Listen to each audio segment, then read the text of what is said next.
Hello and welcome to the new session for estimation.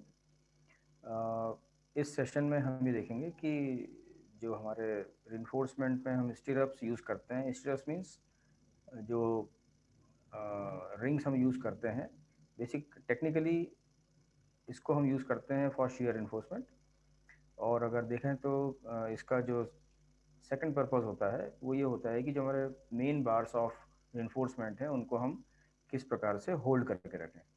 तो उनको hold करने के लिए during the pouring of concrete वो अपनी पोजीशन से ना हिलें, उसको बना के रखने के लिए हम इसमें रिंग्स का प्रोविज़न करते हैं रिइंफोर्समेंट में। और जनरली रेक्टेंगुलर शेप में होते हैं ये, और इनका जो डिस्क्रिप्शन होता है that is in some dia of the bar, then how it is place centre to centre. Means आपको इसमें ये देखना है कि जो नंबर ऑफ रिंग्स हैं वो हम इसमें कैसे निकालेंगे, क्योंकि इनकी जो प्लेसिंग होती है वो एक पर्टिकुलर डिस्टेंस के ऊपर की जाती है, जैसा कि हमेशा ड्राइंग में हमको दिया जाता है। तो हम आज देखेंगे कि किस प्रकार से हम स्टेप्स का रिइंफोर्समेंट कैलकुलेट करते हैं।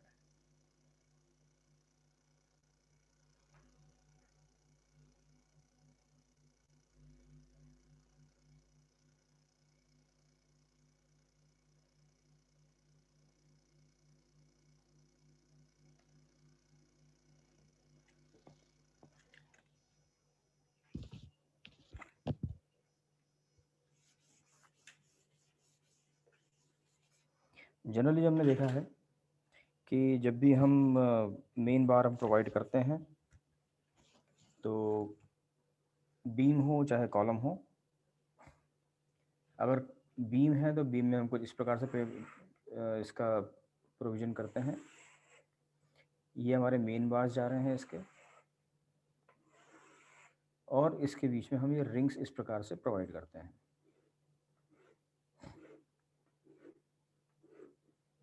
और ये पूरा कंटिन्यू रहता है पूरे यहाँ से लेकर के from start of the beam to end of the beam. Similarly जो हमारे कॉलम्स होते हैं तो कॉलम्स के अंदर भी हम, मान लीजिए अगर ये बीम यहाँ पर आके किसी कॉलम के साथ में मैच कर रही है, the beam is placed over this column, तो यहाँ पर जो हमारा इन्फोर्समेंट आता है वो कुछ इस प्रकार से आता है। तो ये हो गए इसके कॉलम के मेन बार्स, और इसमें फिर हम रिइंफोर्स ये रिंग्स प्रोवाइड करते हैं, जो कि इस जो मेन बार्स हमने प्रोवाइड किए हुए हैं उनको होल्ड करके रखता है अपनी पोजीशन पे। दूसरी चीज़, इस कॉलम में जो शेयर आता है उसको भी टेकअप करता है। तो आज हम देखेंगे कि किस प्रकार से इसको हमें कैलकुलेट करना चाहिए। इसके पहले हमें ये देखना पड़ेगा कि व्हाट इज़ कवर, क्योंकि हमने जनरली देखा है कि जो हमारा इस कंक्रीट का जो सेक्शन होता है वो भले ही बीम का हो चाहे कॉलम का हो, हम जो इसमें स्टीयर्स प्रोवाइड करते हैं वो कुछ अंदर साइड में होते हैं, कॉलम के फेस से थोड़ा सा अंदर। ये कुछ इस प्रकार से हमको सेक्शन जब हम देखते हैं तो हमको दिखता है, ये बीम का भी हो सकता है कॉलम का भी हो सकता है। बीम जब हम देखेंगे तो उसका वर्टिकल सेक्शन रहेगा, जो कि इसका साइड व्यू जब हम देखेंगे तो हमको इस प्रकार से दिखेगा। सिमिलरली कॉलम को जब हम हॉरिजॉन्टली काटेंगे तो ऊपर से जब इसको देखेंगे इसका टॉप व्यू तो हमें इस प्रकार से दिखेगा। अब इसके अंदर इसमें हमें दिखते हैं ये कुछ इस प्रकार से बार्स।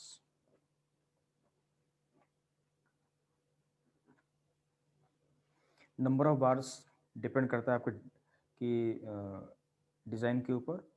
बीम है तो उसमें बॉटम में या टॉप में अलग अलग प्रकार के बार्स हो सकते हैं, नॉट नेसेसरी कि 4 ही हों, ज़्यादा भी हो सकते हैं कम भी हो सकते हैं। सिमिलरली आपका जो कॉलम है उसके अंदर भी इस प्रकार से कुछ बार्स हो सकते हैं। तो सबसे पहले हम देखें कि what is this, this is called cover. ये कवर हम प्रोवाइड करते हैं फॉर एवरी कॉन्क्रीट स्ट्रक्चर या एलिमेंट।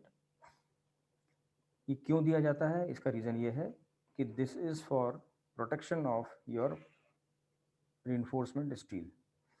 क्योंकि कंक्रीट के अंदर जो हमारे क्रैक्स आते हैं उन क्रैक्स को उन क्रैक्स के ज़रिए बाहर से जो ह्यूमिडिटी है या जो अलग अलग प्रकार की गैसेस हमारे एटमॉस्फेयर में रहती हैं, एनवायरनमेंट में रहती हैं, वो अंदर अगर चली जाती हैं तो वो हमारे कंक्रीट को ख़राब कर सकती हैं। और इसमें जो बहुत बारीक क्रैक्स होते हैं अब चूंकि अगर ये रिइंफोर्समेंट अगर इसके फेस पर ही रहेगा तो डायरेक्ट उसके ऊपर अटैक होगा, बट अगर ये अंदर रहता है तो काफ़ी हद तक इसको हम सेफ कर सकते हैं। बाहर का जो ये पोर्शन होता है कवर, ये बेसिकली आपको रिइंफोर्समेंट बचाता है। इसका मतलब क्या हो रहा है कि इसमें हमने जो डिज़ाइन में स्टील का यूज़ किया हुआ है बिकॉज ऑफ टेंशन और टेंसाइल फोर्सेस, तो इसको प्रोटेक्ट करता है। इसका मतलब कि जो हमारा आरसीसी स्ट्रक्चर है उसको प्रोटेक्ट करके रखता है। अंदर वाला जो पार्ट होता है, this is for strength of the concrete या स्ट्रेंथ ऑफ द एलिमेंट, जिसकी हम बात भी कर रहे हैं। और बाहर वाला होता है to protect this steel, means ये बढ़ाता है आपकी durability of concrete and this provides strength of the concrete. अब जैसा हमने इसमें देखा अभी कि हमारे दो रेक्टेंगुलर सेक्शंस बनते हैं। एक होता है हमारा कंक्रीट का बाहर का फेस और एक होता है हमारा स्टिरअप वाला, स्टिरअप्स के कारण जो एक अंदर रेक्टेंगल बनता है वो। जनरली आपने देखा होगा कि जो हमारे स्टिरअप्स होते हैं वो एक सरिया रहता है स्ट्रेट बार, उसको हम बेंड करते हैं, यहाँ से बेंड करेंगे, यहाँ से बेंड करेंगे, इसकी पर्टिकुलर लेंथ रहती है जो कि हमारे इसके बराबर होगी। हम इस लेंथ पे आकर के 90 डिग्री बेंड कर देंगे। सिमिलरली फिर हम इस लेंथ को 90 डिग्री बेंड करेंगे और फिर इसके आगे की जो लेंथ उसको 90 डिग्री बेंड करेंगे। तो इस प्रकार से हमारा ये बन जाएगा। बट ये इसको हम इस तरह से ऐसे नहीं छोड़ सकते हैं कि ये कोने पर आकर के कुछ इस प्रकार से दिखे कि ये हमने सरिया ऐसे प्रोवाइड कर दिया और यहाँ पर हमें गैप या कुछ छोटा सा ओवरलैप दिखे। हम इसको एक एंकरेज प्रोवाइड करते हैं by giving a U shape. मतलब हमारा जो एक इधर से जो सरिया आ रहा है वो आकर के ऐसे अंदर मुड़ता है और यहाँ से जो सरिया आ रहा है वो आकर के अंदर ऐसे मुड़ता है और यहाँ पर आपका मेन बार होता है। मेन बार को कवर करते हुए वो इस प्रकार से उसको लेके चलता है। नाउ ये तो हो गया हमारा कुछ टेक्निकल इसके बारे में जानकारी। नाउ अब हम देखते हैं कि for estimation point of view इसको हम किस प्रकार से डील करेंगे। तो जैसा कि आप इसमें देख रहे हैं, अच्छा एक चीज़ और बता दूं आपको कि जो हमारा ये कवर होता है ये हमें आरसीसी कोड अपना बताता है या फिर जो हम डिज़ाइन कर रहे हैं उसके ऊपर वो हमको बताता है। और ये डिपेंड करता है कि किस कंडीशन में आप अपने इस आरसीसी एलिमेंट को एक्सपोज कर रहे हैं। उनके अपना जो IS 456 है उसके अंदर कवर के बारे में दिया हुआ है। IS 456 जो भी आपका लेटेस्ट इसमें एडिशन चल रहा है उसकी बात कर रहे हैं अपन। तो इन जनरल जो हमारी माइल्ड कंडीशंस जो हमारी होती हैं उसके अंदर हम बीम के लिए इसको हम लेते हैं 25 mm, कॉलम में ये हो जाता है 40 mm और फाउंडेशन में ये होता है 50 mm। इस प्रकार से हम इसको यूज़ करते हैं। तो ये जो कवर है, अब आप देखेंगे इसके अंदर ये सिंपल सा हमारा गणित लग रहा है। इसके अंदर इस 10th के बेस पे अगर हम चल रहे हैं, 10th का जो हमारा मैथ्स था उसमें हमें ये पता है कि this is 25 and this is also 25। तो ये जो बीच की जो लेंथ आएगी ये डेफिनेटली इधर और इधर के 25 को कम करके आएगी। मीन्स 25 इधर से कम हो जाएगा, 25 इधर से कम हो जाएगा, दैट इज 50 mm कम हो जाएगा। या हम इसको इन जनरली मान के चलें कि if this is B of the beam, means breadth of the beam, then this length will be how much? B minus 2 into 25। ये हमारी जनरल एक हमने फॉर्मूला अपना बना लिया है।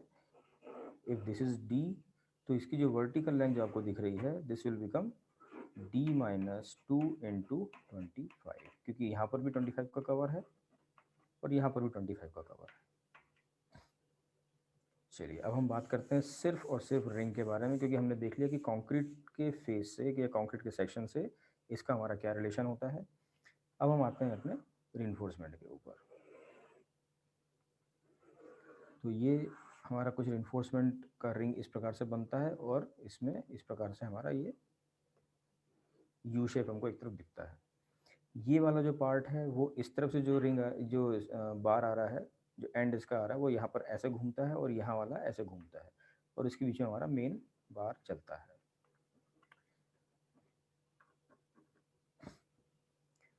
तो हम मान लेते हैं कि हमारा जो बीम का सेक्शन है, let it be 250 by 450। It means ये जो हमारा रेनफोर्समेंट का ये जो लेग रहेगा, ये हो जाएगा हमारा 450 माइनस 2 इंटू 25 यानी 400, और ये जो रहेगा हमारा ये हो जाएगा 250 माइनस 2 इंटू 25 यानी कि 200। अब फिर हम सिंपल सा इसका, अगर हमको इसकी लेंथ निकालनी है तो हम क्या करेंगे, ये जो पेरीमीटर हमारा बन रहा है इसको हम देख लेंगे, इसको कैलकुलेट कर लेंगे। हमारा इसका बार की लेंथ निकल जाएगी कि एक स्ट्रिप को बनाने के लिए हमें कितने लंबे सरिये के टुकड़े की ज़रूरत पड़ती है, प्लस ये जो हमारा इसमें ये यू बन करके आ रहा है, ये भी हमारी एक एडिशनल लेंथ बनेगी। ये जनरली हम लेते हैं एज पर IS कोड्स, ये जनरली हम लेते हैं 10 times of the dia of the bar. It means कि अगर हम 8 mm के सरिये का यूज़ कर रहे हैं तो हमारा जो ये यू शेप जो बन रहा है, ये एक साइड का बनेगा आपका 10 टाइम्स ऑफ 8 यानी कि 80 mm। तो हमारी टोटल लेंथ ऑफ सरिया कितना हो जाएगा,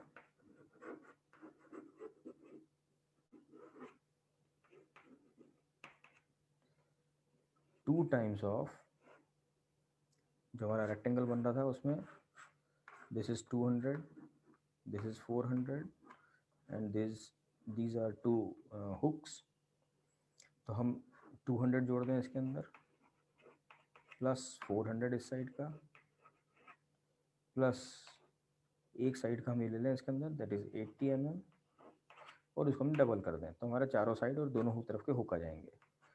तो दिस विल बिकम 2 + 4 680 यानी कि ये हो जाएगा हमारा 1360 mm। ठीक, हमें एक स्टिरअप की लेंथ मिल चुकी है। अब नंबर 2 हमारा आता है कि हाउ मेनी स्टिरअप्स, नंबर ऑफ स्टिरअप्स इसमें कितने हैं। तो अब हमें इसमें ये देखना है कि किस प्रकार से इसको हम कैलकुलेट करेंगे। मान लीजिए कि ये हमारी कोई बीम जा रही है, इसके अंदर ये हमारे मेन सरिये चल रहे हैं और इसमें हमारी स्ट्रिप्स लगे हुए हैं। तो जैसा कि आपको मैंने लेक्चर के शुरू में बताया था कि नंबर ऑफ स्टिरअप्स हमें इसमें नहीं दिए जाएंगे, हमें इसमें दिया जाएगा इसकी स्पेसिंग, और कुछ इस प्रकार से हमको ये देखने को मिलती है। ये कुछ इस प्रकार से ऐसा बना दिया जाएगा आपको ड्राइंग के अंदर, और नीचे लिखा रहेगा 8 dia at the rate 100 centre to centre. इसका मतलब ये होता है कि this is the dia of reinforcement for stirrup, this represents the diameter, this shows the rate, this shows the spacing between two stirrups, and it says that कि it is center to center, spacing इसकी center to center है, मतलब कि एक ring के centre से दूसरे ring के सेंटर तक। This is 100। अच्छा, कभी कभी क्या होता है कि हम एक छोटी सी फंडामेंटल एक जानकारी और देख लें इसके अंदर। कभी कभी हमारा जब सेक्शन कुछ ज़्यादा बड़ा होता है या उसके ऊपर लोडिंग कुछ ज़्यादा होती है तो हमें नंबर ऑफ मेन पार्ट्स ज़्यादा प्रोवाइड करने पड़ते हैं, वेदर इट इज़ कॉलम और it is beam, what ever it may be. तो हम इसके अंदर शेयर फोर्स या शेयर स्ट्रेस को कवर करने के लिए हम जो स्टिरअप्स प्रोवाइड करते हैं तो उसमें एज पर डिज़ाइन हो सकता है कि नंबर ऑफ लेग्स आपको बढ़ाने पड़े। लेग्स मतलब ये जो वर्टिकल जो आपके इसमें जो दिख रहा है, दिस इज कॉल्ड लेग्स। यानी कि आपने कभी कभी देखा होगा कि इस प्रकार का हमारा पूरी एक सिंगल रिंग ना बन करके ये कुछ इस प्रकार से हमारी रिंग बनती है कि एक रिंग हमारी बनेगी कुछ इस प्रकार से, जो कि एक रिंग ऐसी जा रही है, और दूसरी रिंग जो है हमारी कुछ अलग टाइप से बनेगी। ये कुछ ऐसे बनेगी, यहाँ से चालू होगी, इन दो सरियों को कवर, तीन सरियों को कवर करते हुए ये ऐसी जाएगी। इसमें आपको ये अलग अलग दिख रहा है, बट ऐसा नहीं होता है, वो सेम साइज़ की होती है। यहाँ सिर्फ शो करने के लिए मैंने इसको थोड़ा सा अलग बनाया हुआ है, अदरवाइज कुछ हमारी रिंग्स ऐसी बनेंगी और दूसरी रिंग्स हमारी ऐसी बनेंगी। इसमें क्या हो रहा है कि हम इन सारे सरियों को दोनों डायरेक्शन में होल्ड करके रखने की कोशिश कर रहे हैं। अब इसमें आप देखेंगे कि इसमें 1 2 3 और 4, ये चार आपको वर्टिकल बार्स इसमें दिख रहे हैं। इसको हम बोलेंगे 4 लेगेड, इसको लिखते हैं हम 4-L के रूप में। जो हमने पहले सिंपल रिंग देखी थी उसमें 2 लेग थे, उसको हम लिखते हैं 2L, या जनरली इसको हम नहीं भी लिखते हैं, ये अंडरस्टूड होता है। लेकिन जहाँ पर कुछ टिपिकल शेप्स अगर आपके आते हैं स्टिरप्स के, तो वहाँ पर हमें फिर इस प्रकार से पूरा हमको मेंशन करना पड़ता है। अभी फ़िलहाल के लिए हम, अगर ऐसा कुछ अगर आपको मिलता है तो उसमें फिर हमें लेंथ कैसे कैलकुलेट करनी है आप समझ सकते हैं कि दोनों इसकी वर्टिकल लेंथ और हॉरिजॉन्टल लेंथ दोनों हमको निकालना है। तो नंबर ऑफ बार्स के बेसिस पे हम इसको कैलकुलेट कर सकते हैं कि इसका डिस्टेंस कितना कितना आ रहा बार्स का, उसको हम इक्वली डिवाइड कर देंगे और फिर रिंग्स को हम कैलकुलेट कर लेंगे। अभी जो हम देख रहे थे कि एक हमारा कुछ इस प्रकार से हमारी बीम जा रही है, और से दिस बीम इज 5 मीटर। यहाँ पर एक कॉलम का सपोर्ट है, यहाँ पर एक कॉलम का सपोर्ट है। तो अब इसमें क्या होता है कि जब हम सपोर्ट कंडीशंस पे आते हैं, मिड स्पान और सपोर्ट, जब आप इसको डिज़ाइन करेंगे या जब एनालिसिस हम इसका करते हैं, हमें देखते हैं कि एक पर्टिकुलर लेंथ तक इसमें शीयर फोर्स कुछ ज़्यादा होता है। अगर इसका हम शीयर फोर्स डायग्राम देखें, क्योंकि स्टिरप्स हमारे जो हैं वो शीयर को टेकअप करने के लिए रहते हैं, तो हम इसमें अगर जब देखते हैं, एक मान लीजिए हमारी जो बीम है उसमें अगर यूडीएल हम एज्यूम करके चल रहे हैं, तो हमारा जो शीयर रहेगा वो कुछ इस प्रकार से इसमें वेरी करता है, इस प्रकार से। यहाँ मैक्सिमम रहता है, यहाँ मैक्सिमम रहता है, बीच में 0 हो जाता है। मतलब एक पर्टिकुलर लेंथ तक, यहाँ पर एक पर्टिकुलर लेंथ तक ये जो पार्ट आपका शीयर का आ रहा है, ये जो पार्ट आपका शीयर का आ रहा है, ये जो क्वांटिटी आपकी दिख रही है, ये चूँकि कंक्रीट खुद जब आरसीसी में कन्वर्ट हो जाता है, उसमें कुछ हॉरिजॉन्टल बार जो हम दे रखे हैं, उसको लेकर के एज़ पर डिज़ाइन जब हम इसको देखते हैं, तो ये इतने शेयर को तो ये खुद ही ले सकता है, बियर कर सकता है। बट जब हमारा शेयर बढ़ना शुरू हो जाता है, तो हमें फिर स्टेप्स का प्रोविज़न ज़्यादा करना पड़ता है।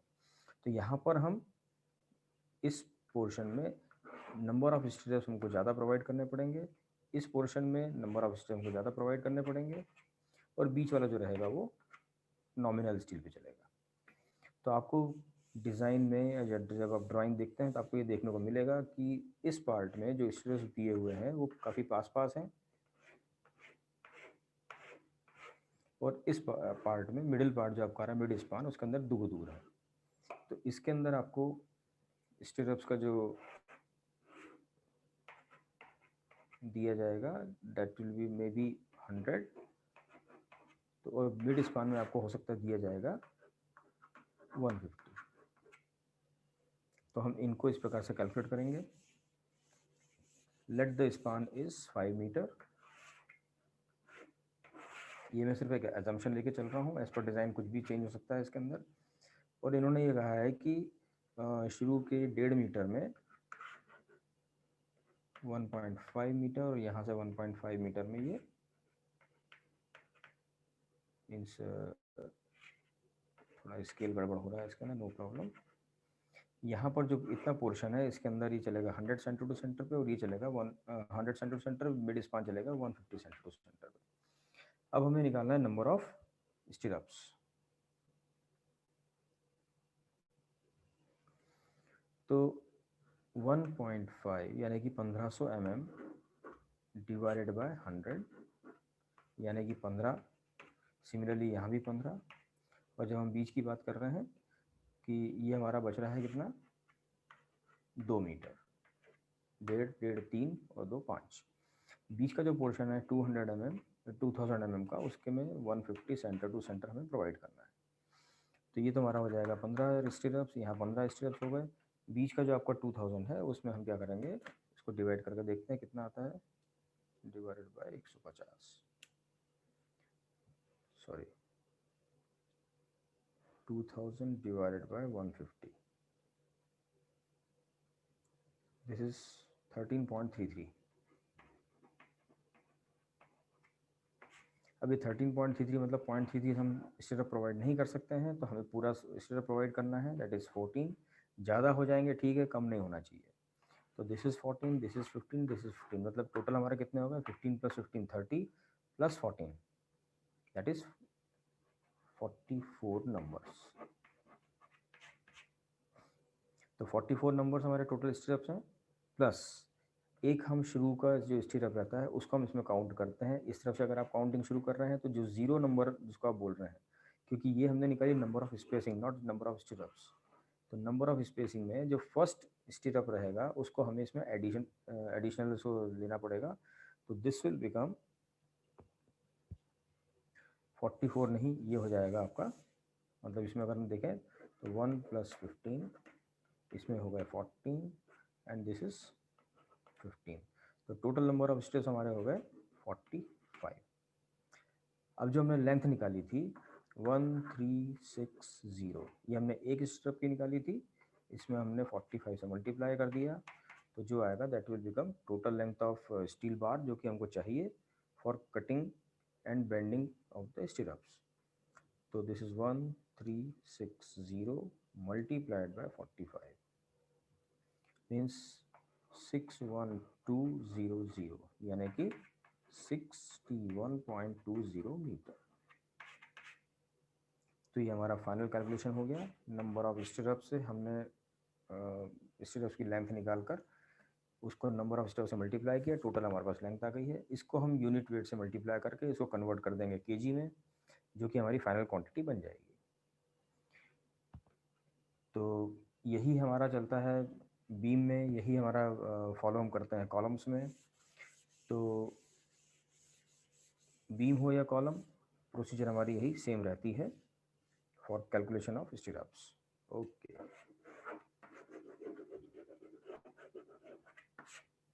थैंक्स।